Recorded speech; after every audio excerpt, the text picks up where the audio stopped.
What's up, guys? Cameron here from Drums and Drams, and today we have the fourth episode of the Weekly Dram in 2024. I'm going to be referencing my phone quite a bit in this episode. There's a lot to cover. I want to make sure I get it all right. So, in today's episode, we're going to recap what happened last week on the channel, give some exciting updates. The tasting portion of today's video is actually going to be a Pappy 15 review, which is a pretty cool thing to review in an episode of the Weekly Dram. I said last week on that episode of the Weekly Dram that I was going to have a Pappy 15 review out, but I was still on the tail end of being sick, so I canceled my live stream. I didn't quite get to this Pappy 15, so we're going to do it today. It's a fine time to do it. Pretty much any time is a fine time to taste Pappy 15, I feel like. And then I'm going to tell you what is coming up on the channel this week. So let's start by recapping last week. The videos that came out last week, there were 5 videos on the channel, and there was a lot of kind of different content. So I would love to hear your opinions, regarding like whether you liked the varied content, whether you wanted to see more tasting, if you felt like the frequency was good. The first thing that happened was that the Heaven Hill thing, when they sent the email back to me and a bunch of other channels, and we had that quick little back and forth. I jumped on live last Tuesday and kind of went into it. Look, it felt like beating a dead horse at that point, but I was like, let's round this thing out. Let's finish it out strong. And look, it's the most viewed video on the channel, which is crazy. At this point, it has like 20,000 views. I don't want that to be the MO of the channel, but it was kind of a funny thing to have happen. The more interesting part of last week was actually the Jack Daniel's single barrel proof rye review with the vibraphone solo that I played. I really thought people were going to hate that. I asked for honest feedback in that video, and a few people did give honest, critical feedback, but it was very respectful. Like, hey, look, this is not why I'm here. I'm not the biggest fan of this. You do whatever you want on the channel, but this is not exactly it for me, but I do appreciate the review. I had a couple people say things along those lines. Nobody really got disrespectful, and the majority of folks actually really enjoyed it. So I am going to keep up those videos. We're calling them Pourformances now, which is kind of a fun name. The next one that comes out will be sometime in February, and I already know which piece I'm going to feature. I just got to figure out the whiskey, so I need your help to figure out what whiskey I'm going to have in that video. What I'm looking for is I'd like to review a whiskey that is finished, but where the finish doesn't overtake the whiskey, where it's perfectly melded, perfectly integrated. Probably going to be a higher quality pour, I would imagine. Maybe not something that's like an Angel's Envy, which is kind of like entry level and a little overpriced. But what is like, in your opinion, the best finished whiskey with the most even finish to base whiskey profile, where it's just perfectly integrated? Let me know in the comment section. But I thought, I was surprised, let's say, that video did as well as it did. It was my first time dealing with a copyright issue as well, and I got that cleared. So yeah, it's great. The other thing that happened last week, we did the Weller 12 review. That video's doing fine, but the Elijah Craig Barrel Proof and the Old Forester kind of news segment that I did, I would love to know what you guys thought of that. Again, another video that did so surprisingly well. I kept it quick, I kept it short, and I think I'm going to do more of those when a piece of news happens that I'd like to share. It's not going to be a regular thing like that I plan every week, but I've been shocked this week at the varied content and how most of it has done extremely well. Lagavulin 21 year from 1985 was this week's Scotch Sunday, and finally Scotch Sunday is starting to pick up some steam. That is also so exciting for me. I think we're going to start getting up to that 1,000 view mark on these Scotch reviews, which is just kind of a benchmark for me. If we cross 1,000, I feel like, we're doing okay on some of those. So this coming week, we've got an exciting one. We'll get to this week's videos. I'm not going to talk about that just yet. The last thing is, on that Weller 12 video, I really didn't think there was going to be quite the difference from the 2019 to the 2023. It's another one of those sort of conjecture, rumor, speculative type videos. But the evidence from me was there on the nose and the palate.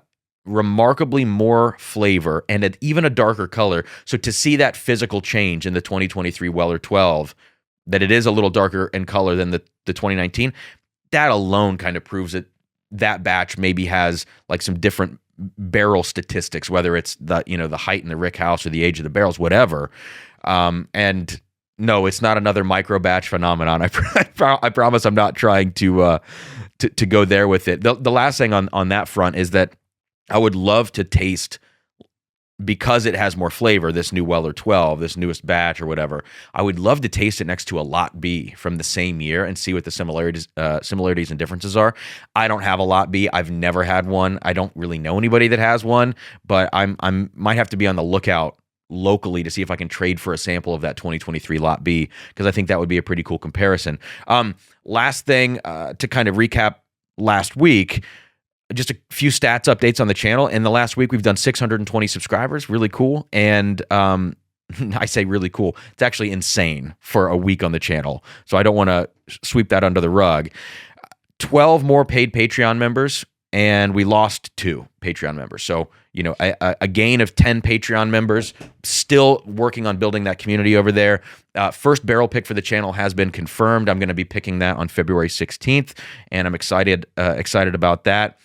All right, let's get to the tasting portion. There's some other stuff I want to cover in this video. We'll see if we get there, but I want to taste some whiskey already at this point. So what I'm going to do first is pour out this Weller 12, again, the 2023, and I just wanted to have a sample, you know, or not a sample, but I guess a reference point, let's say, for this Pappy 15. There is a big proof difference, but they're both wheated products from Buffalo Trace.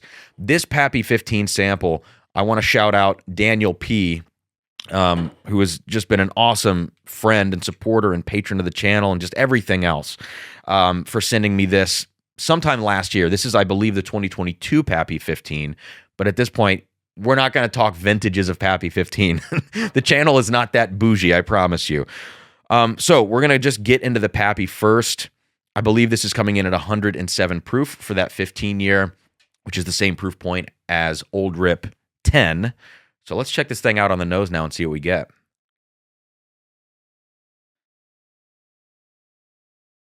So the first thing you notice about this pour is just that it's so sweet on the nose. It does have that like sweet wheat vibe to it, but more than that though, there's just intense dessert like. I always say the word concentration of flavor. I'm kind of sick of saying that phrase. So it's just dense. It's just densely sweet and packed full of flavor. I'm going to smell the Weller 12 here back and forth really quickly. Yeah, Weller 12, more of that brandy note that I talked about on that review, that great brandy Armagnac almost.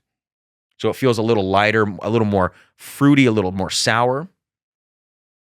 And this Pappy 15 is just all sweets. It's like Cinnabon, you know, Cinnabon and that vanilla icing and kind of like maybe even like pecan pie, although it's not particularly nutty. It smells great. Like on the nose, does it smell to me like it should be, you know, $1,500 on secondary, let's say? No, it doesn't have that impression. It smells very, very good. Does it smell out of this world special like when I smell King of Kentucky or something else that's, again, in the similar tier of whiskey that we're talking here? No, it doesn't quite have that impression, but let's taste it now. Cheers.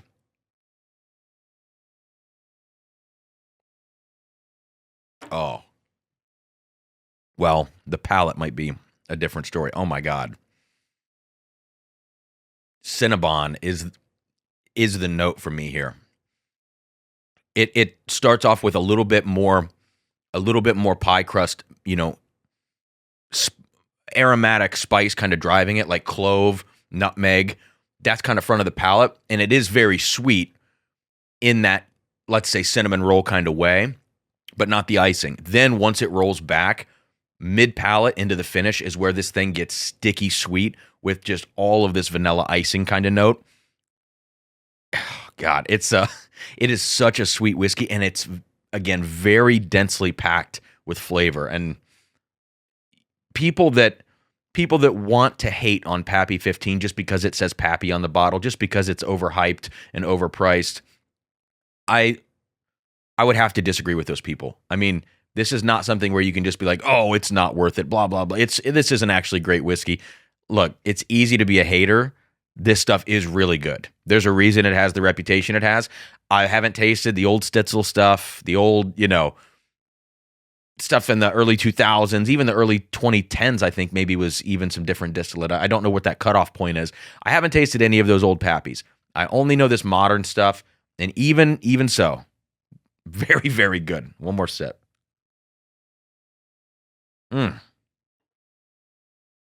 right away, now it's oak. Now it's just beautiful, sweet oak, orange marmalade, which is kind of letting me know it's a wheater. A lot of these Buffalo Trace wheaters have this orange marmalade thing on the palate, especially. It's got this softness, this silky velvetiness. So not only are the flavors so great, not only is there so much just densely packed flavor in here, but the mouthfeel, the way that it actually drinks, and the finish now, kind of a nice sweet oak, but also a little bit of this earthiness, a little bit of this Rick House earthiness hanging around too. A great balance of somewhat funky oak with very, very sweet oak with those vanilla notes as well. Outstanding whiskey. I'm going to do one sip of the Weller 12. Yeah, big proof difference. Feels like water next to it. So, Pappy 15, great stuff. Is it some of the best whiskey I've ever had?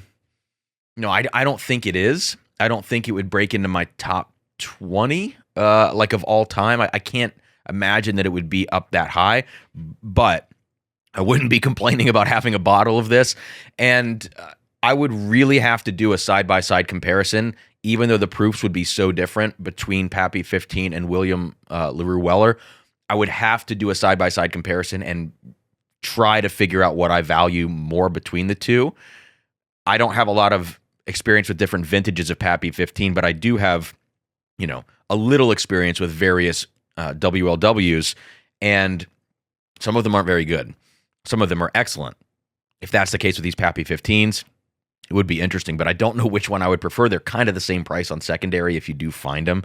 So that, I guess, does make some sense to me. But a really interesting thing here with this Pappy 15, a great tasting. Thank you, Daniel P., for allowing me to taste this stuff. I am going to save the rest of this pour for Sarah. Once I get off here, I want my wife, Sarah, to be able to taste this. Real quick, before we sign off, I want to preview next week. I also want to say, well, here, this is what we need to talk about.